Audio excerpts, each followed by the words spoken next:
왕기상 8장 44절에서 63절. 주의 백성이 그들의 적국과 더불어 싸우고자 하여 주께서 보내신 길로 나갈 때 그들이 주께서 택하신 성읍과 내가 주의 이름을 위하여 건축한 성전이 있는 쪽을 향하여 여호와께 기도하거든. 주는 하늘에서 기도와 간구를 들으시고 그들의 일을 돌아보소서. 범죄하지 아니하는 사람이 없사오니 그들이 주께 범죄함으로 주께서 그들에게 진노하사 그들을 적국에 넘기심에 적국이 그들을 사로잡아 원근을 막론하고 적국의 땅으로 끌어간 후에 그들이 사로잡혀 간 땅에서 스스로 깨닫고 그 사로잡을 땅에서 돌이켜 주께 간구하기를 우리가 범죄하여 반역을 행하며 악을 지었나이다 하며 자기를 사로잡아간 적국의 땅에서 온 마음과 온 뜻으로 주께 돌아와서 주께서 그들의 조상들에게 주신 땅 곧 주께서 택하신 성읍과 내가 주의 이름을 위하여 건축한 성전 있는 쪽을 향하여 주께 기도하거든. 주는 계신 곳 하늘에서 그들의 기도와 간구를 들으시고 그들의 일을 돌아보시며 주께 범죄한 백성을 용서하시며 주께 범한 그 모든 허물을 사하시고 그들을 사로잡아간 자 앞에서 그들로 불쌍히 여김을 얻게 하사 그 사람들로 그들을 불쌍히 여기게 하옵소서. 그들은 주께서 철 풀무 같은 애굽에서 인도하여 내신 주의 백성 주의 소유가 되리이다. 원하건대 주는 눈을 들어 종의 간구함과 주의 백성 이스라엘의 간구함을 보시고 주께 부르짖는 대로 들으시옵소서. 주 여호와여 주께서 우리 조상을 애굽에서 인도하여 내실 때에 주의 종 모세를 통하여 말씀하신 같이 주께서 세상 만민 가운데에서 그들을 구별하여 주의 기업으로 삼으셨나이다. 아멘. 아멘. 오늘 말씀에 보면 먼저 44절부터 말씀을 보면 전시를 상징하고 있습니다. 전쟁할 때입니다. 적국과 싸우는데 하나님이 보내신 길로 나갈 때 적이 먼저 쳐들어왔든지 내가 먼저 정복하러 가든지 간에 하나님께서 보내신 길로 갈 때 주님이 정해주시고 알려주신 길로 나가서 전투할 때 전쟁도 그냥 아무렇게나 하는 게 아니죠. 이스라엘은 하나님이 정한 길로 가서 싸우는 겁니다. 자, 여기까지 하나님의 말씀에 순종하고 그 지위를 따르는 것도 참 쉬운 일은 아니고요. 한편은 대단하다는 생각입니다. 전쟁할 때에는 여러 가지 경우의 수를 봐야 하고 한 길로 가서만 싸우는 게 아니고요. 사실 여러 길로 가서 싸우기도 하고 요즘 전쟁과 고대 전쟁이 좀 다르긴 하지만 그래도 복잡한 경우의 수라는 것도 있는데 하나님이 정해 주신 길로 가서 정해 주신 싸움의 방식대로 한다. 이거는 잘난 인간들이 모인 그 전투 집단에서 이게 쉽게 결정되는 것은 아닙니다. 그런데 하여튼 여기까지 괜찮은데 그럼에도 불구하고 아무리 전쟁을 잘한다 할지라도 해야 될 게 뭐냐면 기도입니다. 기도. 44절에 그 앞에까지만 순종하고 끝난 게 아니라 이 길로 가라 이렇게 싸워라 예 그렇게 해보죠 하고 그러고만 끝난 게 아니고 그 순종하는 과정에서 끊임없이 뭐가 있어야 한다고요? 기도가 있어야 한다고 그랬습니다. 어디를 보고 기도하냐 했더니 주께서 택하신 성읍 주의 이름을 위하여 건축한 성전 있는 쪽을 향하여 여호와께 기도하거든. 여호와께 기도하면 그냥 하늘 보고 하면 되지 않을까요? 그렇죠. 사실은 하나님께 기도하면 우리가 손을 들고 하늘을 보고 하면 되는데 솔로몬은 꼭 지금 기도를 들어보면요 못된 마음을 품으면 이렇게 생각할 수 있어요. 자기가 손으로 지은 성전이라고 되게 강조하네. 그럴 수 있거든요. 근데 그런 마음은 아닐 텐데 하여튼 솔로몬의 기도의 특징을 보면 계속 성전 쪽 이렇게 말합니다. 자, 그건 좀 이따 다시 한번 생각해 보기라고요. 하여튼 아무리 준비가 잘 되고 순종할지라도 뭐 해야 된다고요? 기도. 하는 자 순종하면 됐죠 뭐. 그러면 안 돼요. 불순종한 자가 돌아올 때 회개기도만 하는 게 기도는요. 회개기도만 있는 게 아니에요. 잘하면서 순종하면서 주의 인도하심을 구하는 기도도 있는 거죠. 자, 이렇게 기도하고 전쟁합니다. 자, 이 정도의 기도의 정신이 있다면 어떻게 되냐? 45절에 주는 하늘에서 그들의 기도와 간구를 들으시고 그들의 일을 돌아보옵소서. 자, 들으시고까지 우리가 많이 봤는데 오늘은 하나 더 붙었죠. 돌아보옵소서. 뭘요? 일을 돌아본다는 말은 결과만 원하는 대로 해준다는 게 아니라 그 과정과 절차를 하나님이 간섭해 주신다는 거죠. 예, 우리의 표현이라면 간섭이 조금 뭐랄까요, 좀 뭡니까, 좀 부정적인 뉘앙스인데 그렇지 말고요. 중간 중간에 하나님이 섭리하신다. 이렇게 생각하면 쉬워요. 간섭, 그죠? 하나님이 끄트머리만 가서 우리도 그럼 섭섭하지 않아요? 아이, 결과만 맞아 떨어지면 됐지 뭐. 좀 섭섭하지 않아요?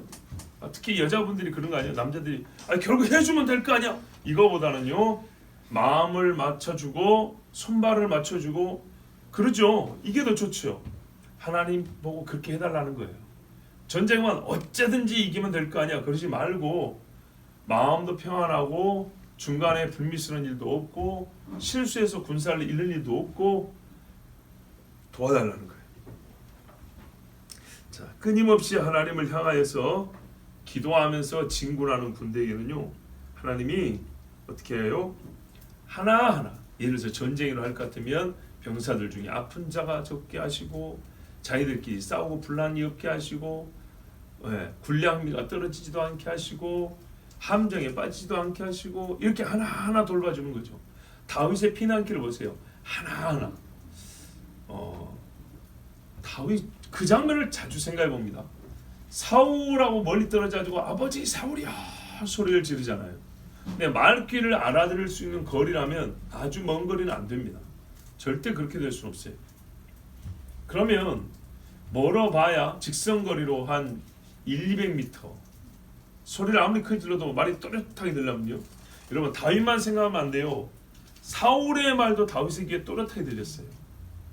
예, 노인 사울의 말도 또렷하게 들렸단 말은 거리가 가까웠다는 얘기예요. 그러면 그 정도 거리면 아무리 중간에 산과 산 사이에 계곡이 있어도 사울의 부하가 3,000명이면 저쪽 산을 포위할 수도 있을 겁니다. 다윗이 도망가기 어려워요. 여러분한테 할 수 있겠어요? 직선거리 100m를 놓고 혹은 200m를 놓고 저쪽 군대가 수천 명인데 내가 여기서 마음 놓고 아버지 사울이야 하고 한동안 말을 주고받을 수 있겠어요? 끝나고 도망가고 저쪽에 그때 추격한다 하더라도 이미 시야에 들어와 버렸잖아요. 그죠? 다 보이잖아요 이제. 그러면 다윗 입장에서는 도망가기가 굉장히 어려웠을 텐데, 하여튼 그 생각들을 가끔 하는데요. 여기에 하나님이 돌아보시옵소서, 그들의 일을 돌아보시옵소서를 적용하면 딱 맞아요. 사울의 마음에 야 가깝다, 다윗을 잡으면 되겠다, 여기 우리 발 빠른 놈들 특수부대 조직해놨는데 얘를 몰래 뒤로 돌려가지고 잡아라, 이렇게 할 수 있었을 건데도 불구하고 그러지 아니하고 사울의 마음에 감동을 주셔서 사울이 엉엉 울면서 내 아들 다윗의 목소리냐 하면서 서로 가슴 뜨겁게 대화하고 헤어진단 말이에요. 이런 일, 이게 바로 기도하는 자에게 일어나는 하나님의 돌아보심입니다. 돌아보심. 우리가 살면서 전혀 예상하지 못했던 일들이 있지 않습니까? 분명히 나는 A라는 반응, 부정적인 A라는 반응을 예상을 했는데 기도하고 봤더니 하나님이 B라는 아주 선량하고 좋은 호의적인 반응을 얻게 하신 일들, 우리 기도하고 신앙생활 하다 보면 그런 일들을 참 많이 겪게 됩니다. 별로 없으신가요? 있어요. 많이 있어요. 46절 보십시오. 이제 한 걸음 더 갑니다. 전쟁을 해가지고 이기는 상황이 아니고 졌습니다. 그런데 어떻게 했어요? 왜 졌냐? 범죄함으로 졌습니다. 이게 형벌이죠. 그리고 하나님이 적국에다가 넘겨버렸습니다. 포로로 잡혀가는 일의 원인은 하나님께 범죄함이라고 성경에서 말씀합니다. 범죄하지 아니하면 포로로 잡혀가는 일 자체가 발생하지 않습니다. 하나님이 넘겨주지 아니하시고 이스라엘이 이방인에게 넘겨지는 일은 없습니다.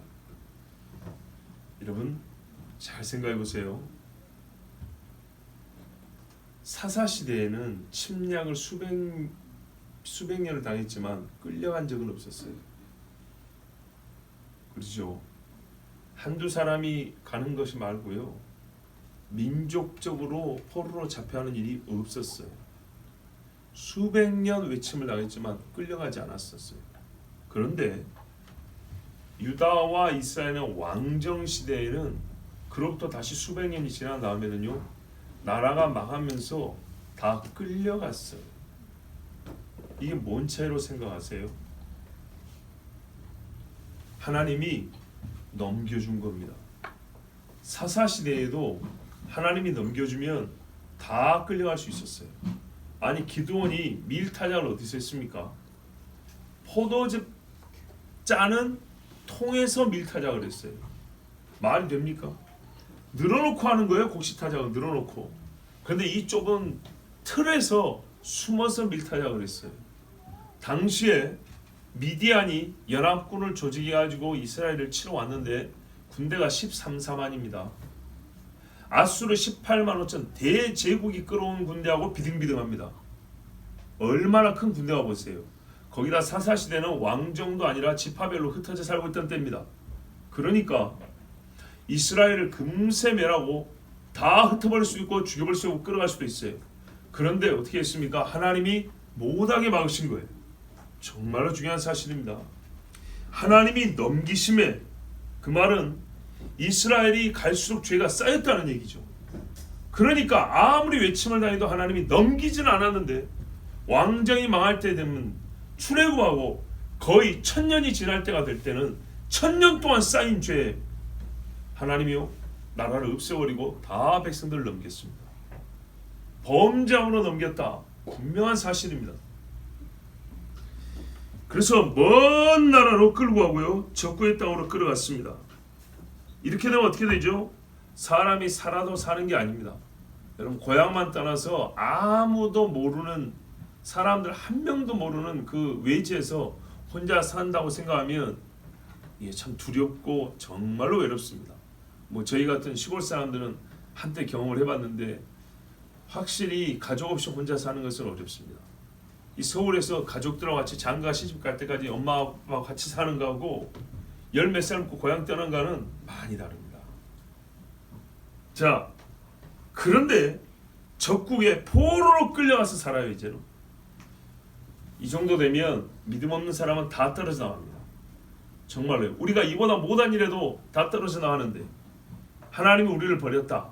하나님이 어디 계시냐? 누가 붙어 있겠습니까? 다 떨어져 나갑니다. 그런데도 47절 보세요. 그러니까 기도하는 게 믿음이라는 거예요. 스스로 깨닫고, 아니 포로로 끌려간 중에 고기만 숙여도 다행이다 할 건데 어떻게 해요? 마음으로 깨닫는 데까지 이른다. 남의 나라에서 종으로 살고 비참하게 짐승 취급을 하며 사는데 어느 정신이 있어서 어떤 삶의 여유가 있어서 우리가 하나님 앞에 범죄하였구나라고 깨닫고 밤마다 자기들끼리 모여서 기도를 한다. 현실적으로 여러분 가능할까요? 아주 어렵습니다. 정말 우리가 평상시 기도하는 나의 행태, 행동의 모양새를 보세요. 조금 피곤한데 기도할까요? 내일도 두들말 것 생각하는데 기도가 될까요? 그냥 주님 이런 짧은 기도 말고요, 예루살렘에 향하여 부르짖어 기도한다. 이거는 믿음이 아니고서는 불가능합니다. 성경은요 굉장히 우리에게 어려운 일을 요구하는 것 같지만 사실은요 이게 믿음이기 때문에 말씀하는 거예요. 예, 신앙입니다. 신앙. 신념도 아니고요, 신앙입니다. 신앙이라는 거는 우리가 여러분 오죽에 보면 뭐래요? 저거 종교다 그러죠. 아주 그냥 너무 심할 때 종교라는 표현을 쓰죠. 그 무슨 의미라는 거죠? 종교라는 건 말이죠. 신앙이라는 것은 모든 것을 건다는 말이거든요. 예? 신앙 하나 때문에 모든 것이 바뀐다는 거예요. 그래서 우리가 남들 보는 종교라 그래요. 거의 미쳐버리면 와 저거는 야 이제 벌써 종교가 되어버렸다 이런 말이에요. 근데 진짜 종교인으로서 사는 우리가 남들을 저거 종교라고 할 때 정도에 열심히 예수를 향하여 있냐? 그 미친 사람들처럼 사는 그 예수의 미침이 우리에게 있냐? 우리가 스스로 다른 사람이 어디에 미치면 종교라 하면서도 내가 예수 믿는 신앙인은 그 정도 열심히 했다는 이것은 큰 문제가 있는 겁니다. 그래서 하나님 앞에 간구하는데 우리가 범죄하여 반역을 행하며 악을 지었나이다. 그냥 죄가 아니고 음행의 죄, 우상 숭배의 죄, 술 취함의 죄, 이것들이 다 모아보면 결국 뭐냐면 하나님께 반역한 죄라는 거예요. 하나님이 하지 말한 걸 했기 때문이죠. 하란 걸 안 했고요. 또 틀렸다, 회개하라는 말들을 거역했죠. 그러니까 싹 모아보니까 전부 다 칼날을 뾰족하게 해서 하나님을 향하여 세우고 있는 그런 행위들이었어요. 전부 다. 이것을 어떻게 해요? 시인하죠. 내가 악을 지었나이다. 시인합니다. 마음으로 믿고 입으로 시인한다 그랬는데 똑같습니다. 내가 범죄하여 이 지경이 됐구나 하고 깨닫고 그 내용을 하나님 앞에 있는 그대로 고백하는 겁니다. 그래서 한자로 이실직고, 실제에 따라서 그대로 벗게 고백한다는 거예요. 그러지 않고 삐뚤삐뚤하게만 하나님은 안 듣습니다. 정확하게 그리 고백합니다.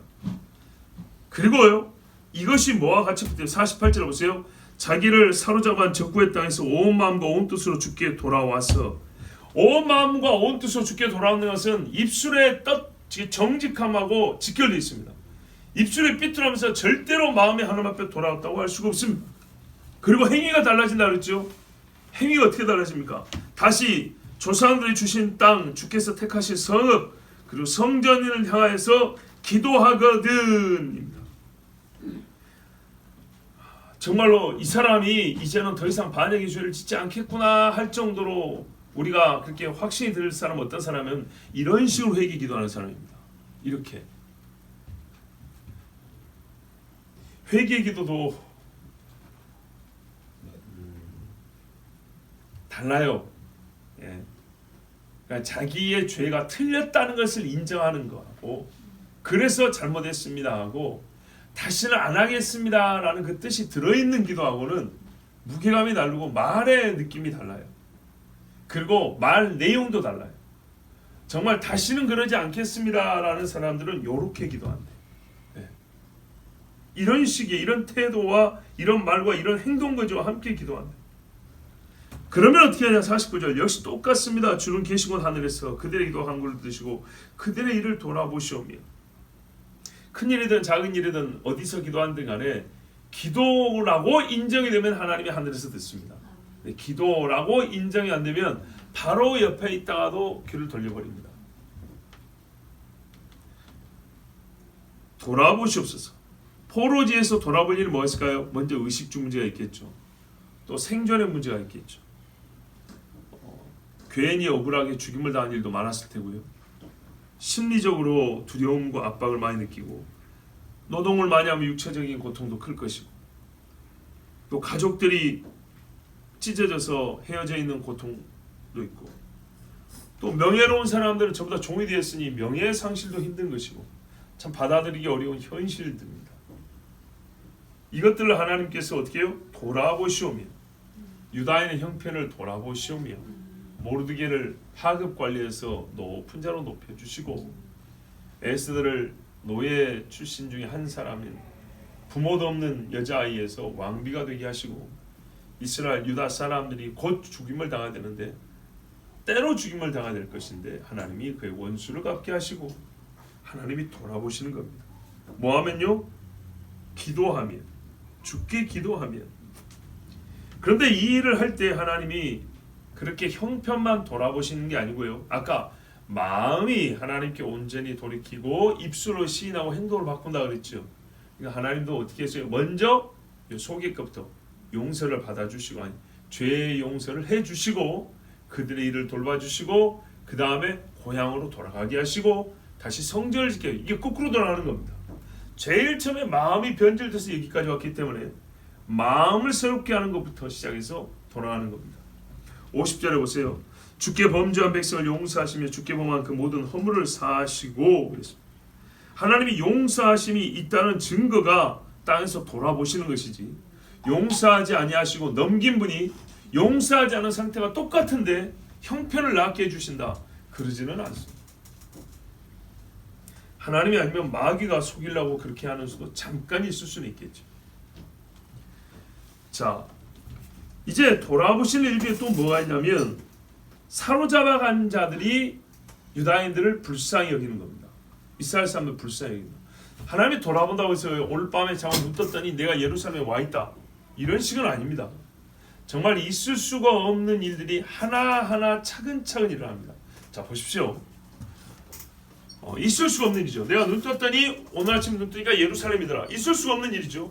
그런데요, 그것만 있으면요, 너무 중간 단계 없기 때문에 은혜의 그 크기, 하나님이 나를 돌아보신다는 그 친근함을 느끼기 어렵습니다. 그런데요, 이런 경우는 어떨까요? 어제 아무 잘못도 없었는데 나를 뺨을 때렸던 주인이 오늘 잘했다고 칭찬을 한번 해주는 거예요. 우리가 뭐라 그래요? 야, 얘가 서쪽에서 뛰겠다 그러죠. 그 뒷날 내가 일을 하다가 괭이를 불러 먹었는데 그 전 같으면 그 괭이자로 뒤집혔을 건데 돈을 주면서 저기 혹시 모르니까 괭이자루 같은 거 이거 한 2석이 더 사와라 이러면서 아무 말도 안 한 거예요. 깜짝 놀라죠. 저 사람이 뭐 하나 갖다 때리려나? 그 다음에 어떻게 해요?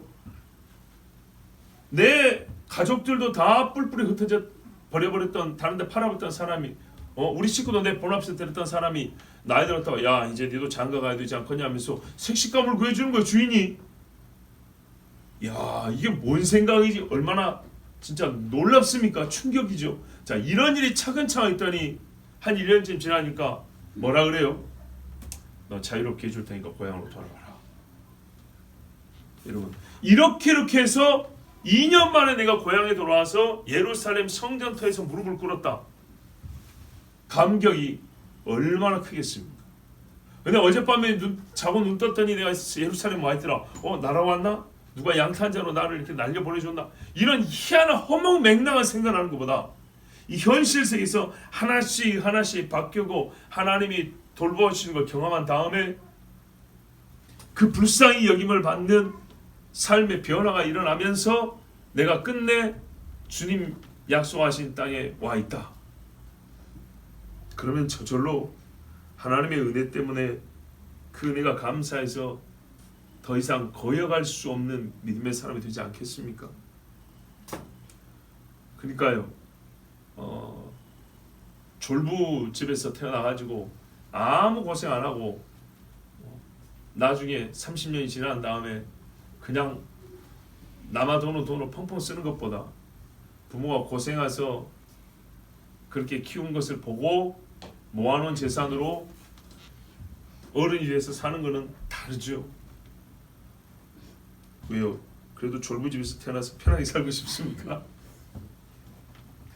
51절에 그들은 주께서 철 풀무 같은 애굽에서 인도해 내신 주의 백성 주의 소유가 됨이니이다. 불가능한 곳에서 하나님이 구출해 주셨습니다. 누가 이걸 생각했습니까? 다 죽은 형편에서 살려낸 겁니다. 그렇게 해서 우리가 주의 소유가 되었습니다. 그러므로 주님, 이게 무슨 말이죠? 지금 역사 이야기를 한 번 더 하는 이유는 지금까지 한 기도 꼭 들어달라는 겁니다. 하나님 편에서 어떤 어려움이 있었다는 얘기가 아니에요.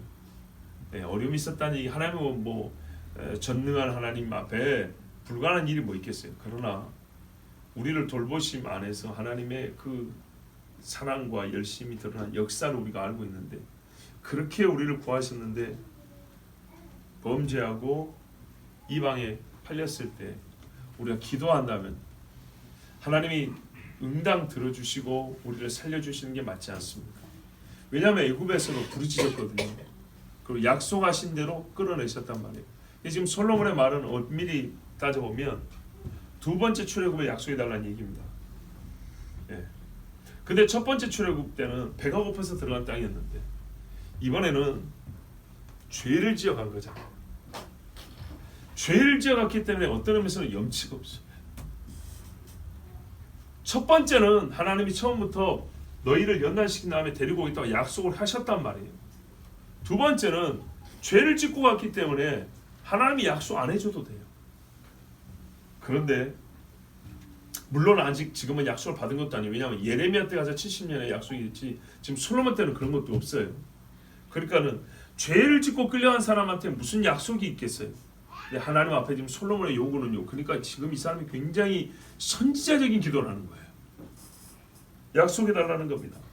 지금 내가 여기서 아멘 하고 하나님이 응답 지금 불러 때려 주셨잖아요. 그러면 하나님이 약속한 거죠. 주 내용이 뭐예요?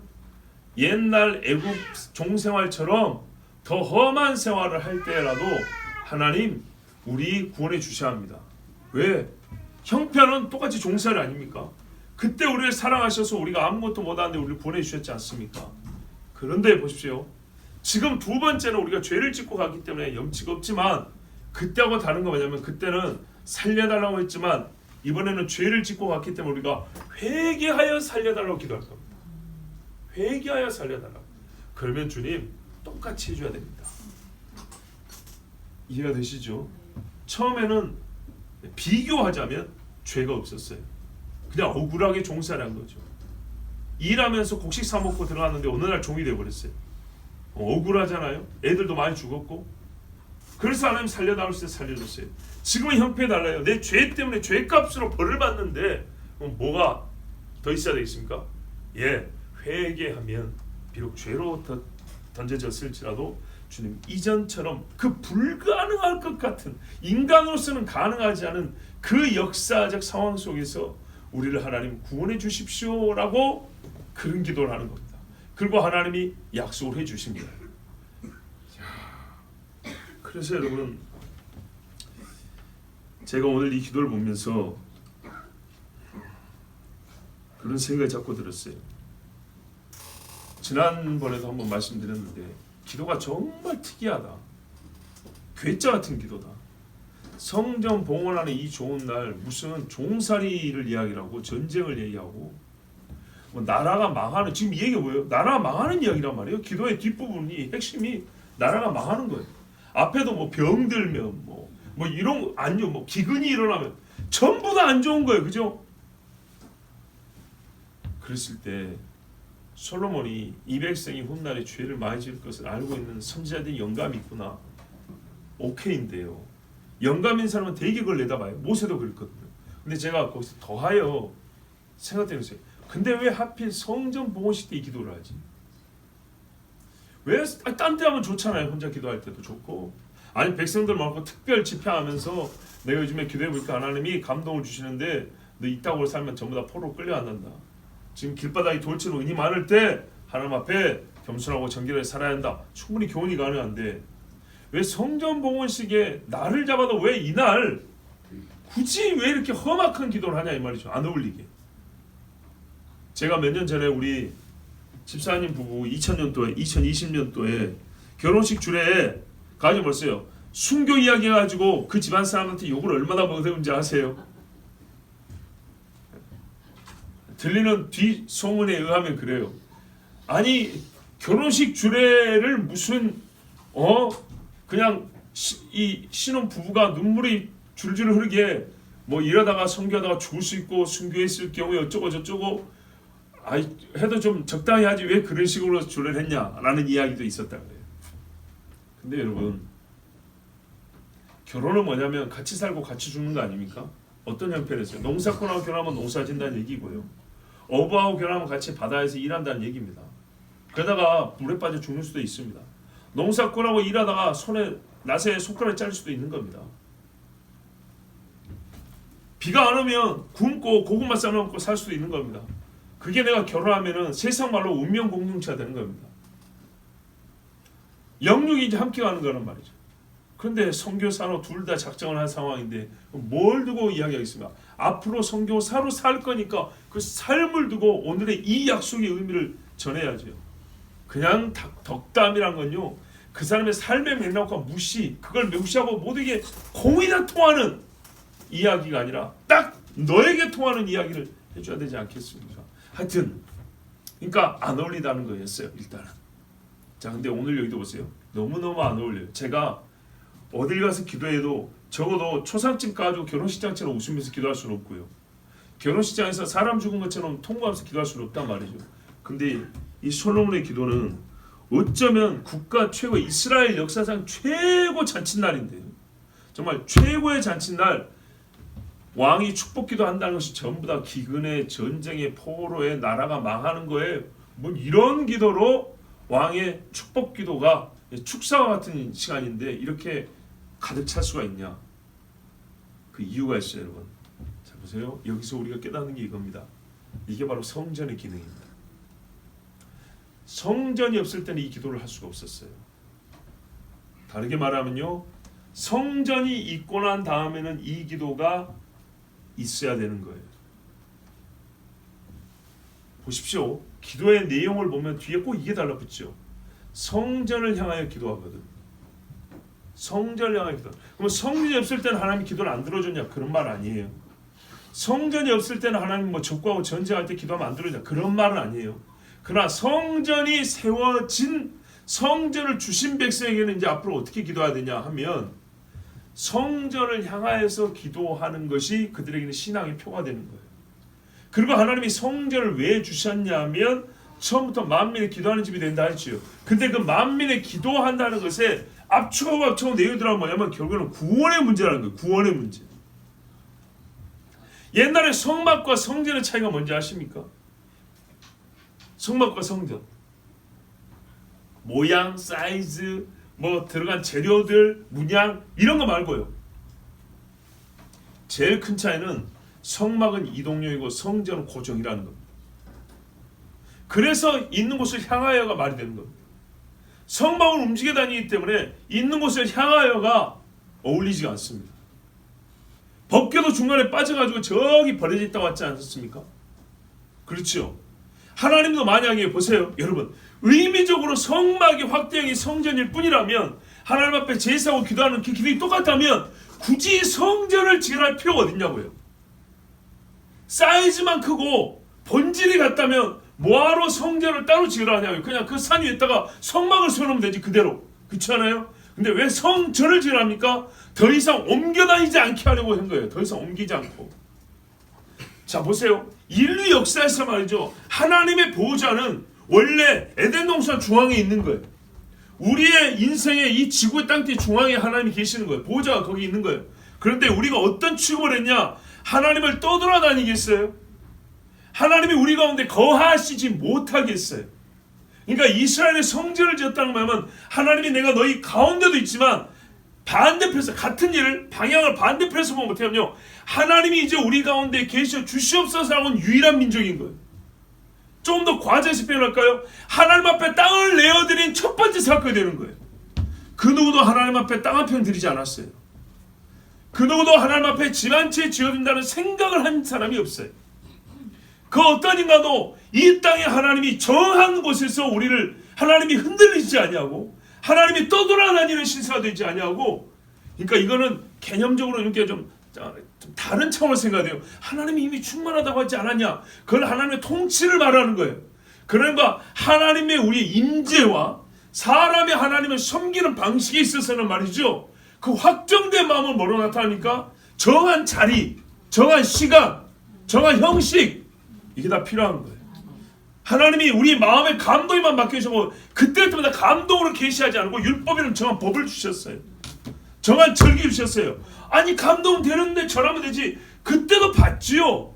그러나 하나님 어떻게 해요? 네 감동이 들쭉날쭉 하는데 나는 내가 때를 정하겠다. 이날 와서 예배에 그랬다고요. 그것처럼 어떻게 해요? 장소를 정하셨어요. 집을 정하셨어요.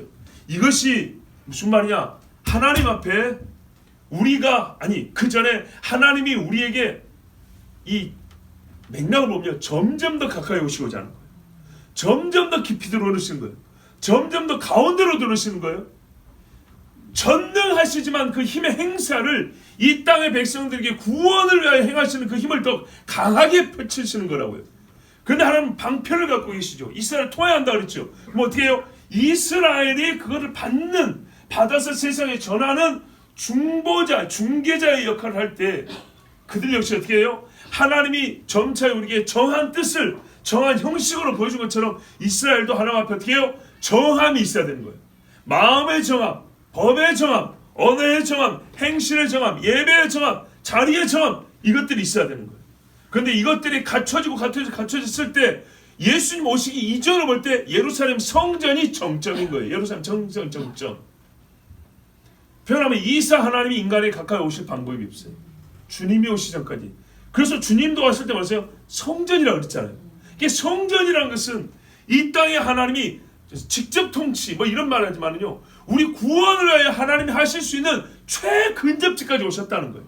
우리 인간도 그를 최근접지까지 가서 받아들였다 이 말이에요. 383 넘어 서로 압수했다고 생각하세요. 그림을 그린다면. 이게 성전이에요. 불로 직접 임하시고 그게요. 우리 사는 땅에 내 집이 있는 곳에 이 땅의 중심에. 이게 성전이에요. 그런데 이 성전이 없을 때면 몰라도 이렇게까지 하나님이 우리 구원을 위하여 가까이 오셨는데 불구하고 우리가 절체절명의 순간에 구원이 필요한데 그 구원을 위하여 내가 이렇게 행하고 있다는 것을 보여주는 것이 구원을 하나님이 하고 있는 일에 그 하이라이트 정점을 보여주는 게 성전에도 불구하고 성전을 향하지 아니한다는 말은 뭐죠? 그 자체가 우리의 행위가 우리의 마음이 하나님의 구원을 원하지 않습니다와 같은 말이 되는 거예요. 다윗은 이 백성의 구원을 위하여 자기 영혼의 구원을 고민했던 사람이죠. 그래서 성전을 세우고자 했어요. 히스기야는 살고자 성전을 위해서 기도했죠. 그렇습니다. 이 백성이 살기를 원하는 왕들은 성전부터 청소하기 시작했습니다. 성전이에요, 성전. 그래서 제가 이 고민을 했던 게 답을 얻었어요. 아, 성전을 세운 다음에 이 기도를 해야 되는 거구나. 성전이 있기 때문에 구원의 문제를 기도해야 되는 거구나. 성전이 있기 때문에 구원의 문제 중에도 가장 심각한 상황, 가장 위험한 순간.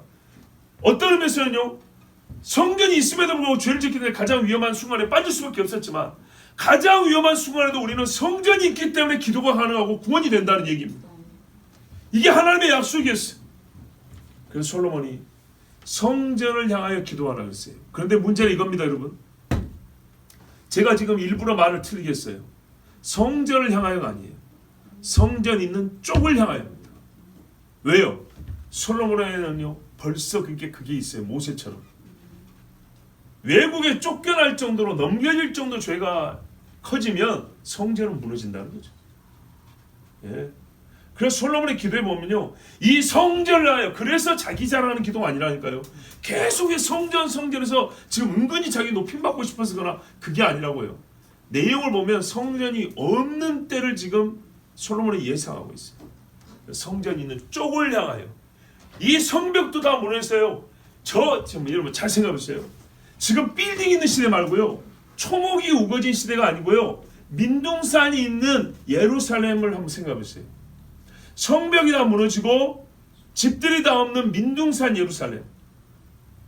옛날에 말이죠. 그러면 뭐 집이 있다면 지금 마치 고층 빌딩이 없다고 생각했을 때 예루살렘 거기 산 꼭대기에 예루살렘 성전이 몇십 층 높이로 세워져 있고요, 금박이 칠해졌어요. 금으로 입혔다, 정금. 우리 저 63 빌딩보다 더 좋은 순금으로 입혔단 말이에요. 그러면 그게 어디서까지 보였을까요? 예루살렘 성전이 어디서까지 보였을까 보세요. 그 제일 높은 지역이에요. 그죠? 이스라엘 중앙에서 제일 높은 지역이라고요. 저 여리고 남쪽에서 그 아래쪽에서 보면 보였을까요? 안 보였을까요? 보였겠죠. 저기 그 주변 지파들에서 보면 보였을까요? 보였겠죠. 왜요? 800m는 여기 우리 북한산 백운대 꼭대기인데 저 꼭대기에다가 금으로 수십 미터를 세워놨다고요. 지금 우리 찾아보면 백운대 꼭대기 보자, 바위산 꼭대기 보이잖아요. 근데 저 바위산 꼭대기 저 높이에다가 금으로 칠한 건물을 세워놨단 말입니다. 예? 20m, 30m짜리 세워놨어요. 그러면 얼마나 멀리서 보였겠습니까? 햇빛이 비치면 번쩍번쩍하지 않았겠습니까? 그래요. 성전이 있을 때는요, 그 성전을 보고 기도하는 게 당연한 거예요. 그런데 이만한 성전까지도 하나님이 무너뜨려 버렸을 때 이 백성에는요, 도대체 어디를 향해서 어떻게 기도할지 모르는데 그때 구원받는 방법을 가르쳐 주는 거예요. 요엘서도 보세요. 해가 어두워지고 달이 핏빛같이 될 때 너희가 주의 이름을 부르면 구원받는다고 그때 구원받는 방법을 가르쳐 주세요. 그래서 성경은 요약하고 요약하면 구원의 책이잖아요. 요한계시록에도 심판날에도 어떻게 하면 구원을 받는지, 예수님도 복음서에 마지막 때 어떻게 하면 구원받는지 짧지만은 핵심적인 걸 가르쳐줬어요. 솔로몬도 그랬어요. 이 백성이 가장 좋은 날이지만은 이 금이 번쩍번쩍해서 수백 킬로 밖에서도 보이면, 눈 좋으면 아마 수십 킬로 밖에서 보였겠죠. 여기서 눈 좋으면 인천 바다가 보인다면서요. 자, 그러면 그랬을 때라도, 이 어마어마한 건물이 무너지고 하나도 남지 않았을 때라도, 진짜 이 나라가 더 이상 희망이 없다 할 때라도 너희가 구원받는 방법이 있으니 무너지고 없지만 그 있는 쪽을 향해서 기도하라. 바로 그 건물이 하나님께서 우리에게 구원하시어 주신 약속의 정점이기 때문에 그 구원 약속을 믿고 너희가 하나님 앞에 회개하면 하나님이 너희를 살려주시리라. 그래서 여러분, 성전이 세워졌을 때 구원에 관하여 기도를 가르친 겁니다. 구원에 관하여 살 수 있는 방법을 가르친 겁니다. 그리고 이 성전이 있었던 자리를 향하여서 기도하지 않는다면 그 사람은 우리가 솔직히 말하면 구원에 대한 소망도 없고 믿음도 없다는 뜻이 되어버립니다. 52절 53절이 이 기도의 결론입니다. 원하건대 주는 눈을 들어 종의 간구함과 주의 백성 이스라엘의 간구함을 보시고 주께 부르짖는 대로 들으시옵소서. 제가 기도한 대로 지금 부르짖어 크게 기도하고 있어요. 구원에 기도했습니다. 구원해 달라는 기도 들어주시옵소서. 주 여호와여, 주께서 우리 조상을 애굽에서 인도하여 내실 때 주의 종 모세를 통하여 말씀하신 같이 주께서 세상 만민 가운데서 그들을 구별하여 주의 기업으로 삼으셨나이다. 주의 기업으로 삼으신 백성은 절대 주님이 버릴 수 없습니다. 그래서 주님 그 약속을 기억하시고 또 그 목적으로 우리를 구원하셨음을 기억하시고 우리를 꼭 구원하여 주시옵소서. 이 세상 소위 말하는 신학이라는 이름을 붙이면 이게 성전신학입니다. 솔로몬의 기도에서 성전신학을 배웁니다. 성전신학의 제일은 뭐냐면 구원을 위하여 주셨다는 겁니다. 근데 구원 어떻게 해요? 기도하여 구원하는 것에 대하여, 기도하여 우리가 주님을 다시 찾음에 관하여 하나님께서 길을 열어주시고 보여주신 게 바로 이 성전이라는 겁니다. 그래서 성전신학을 할 때 구원을 빼고는 절대 이해할 수 있습니다. 왜냐하면 성전 지은 이가 성전이 왜 지어졌는지를 이 기도를 통해 보여주고 있기 때문입니다. 솔직히 말하면 성전을 어떻게 쓰는지를 가르쳐 준 거예요.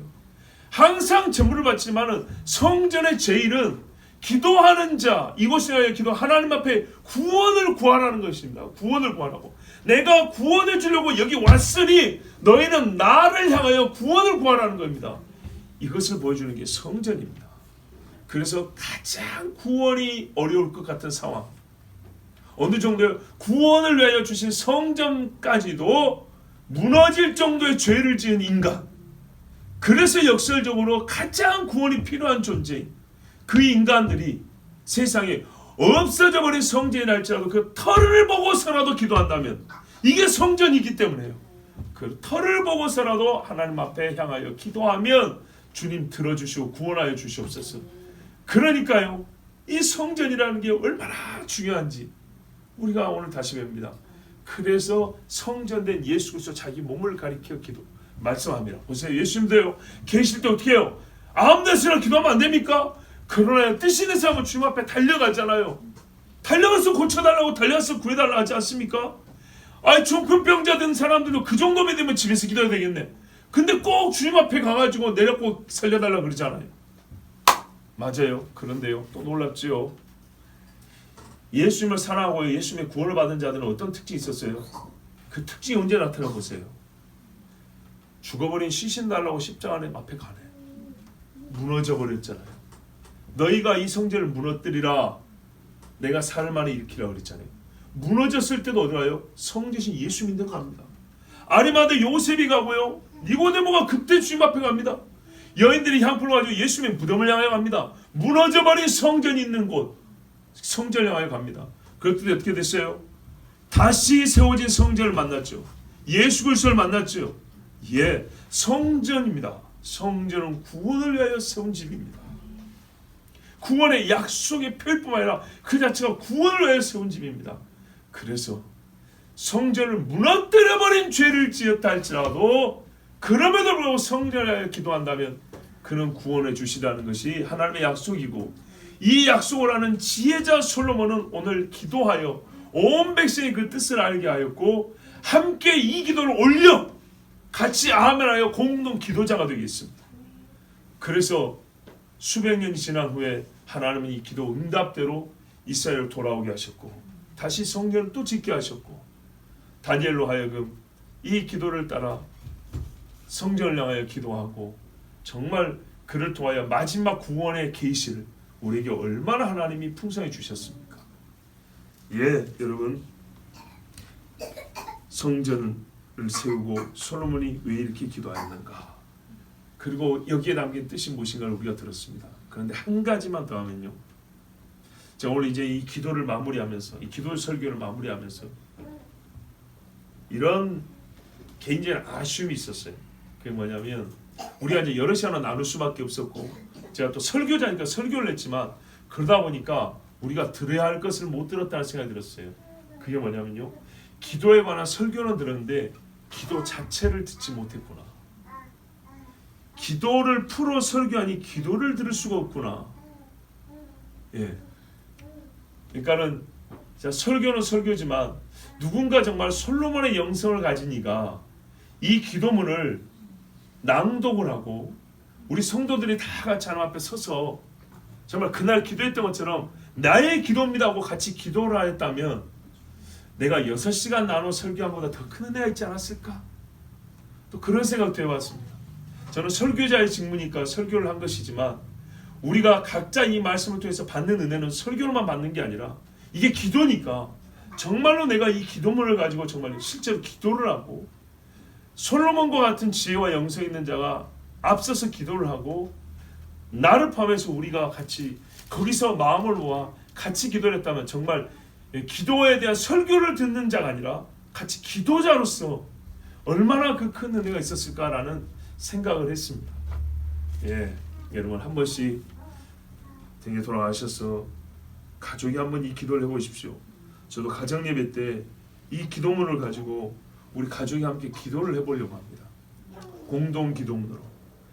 예, 하나님께서 이렇게 해서 솔로몬의 기도의 말씀을 다 주셨습니다.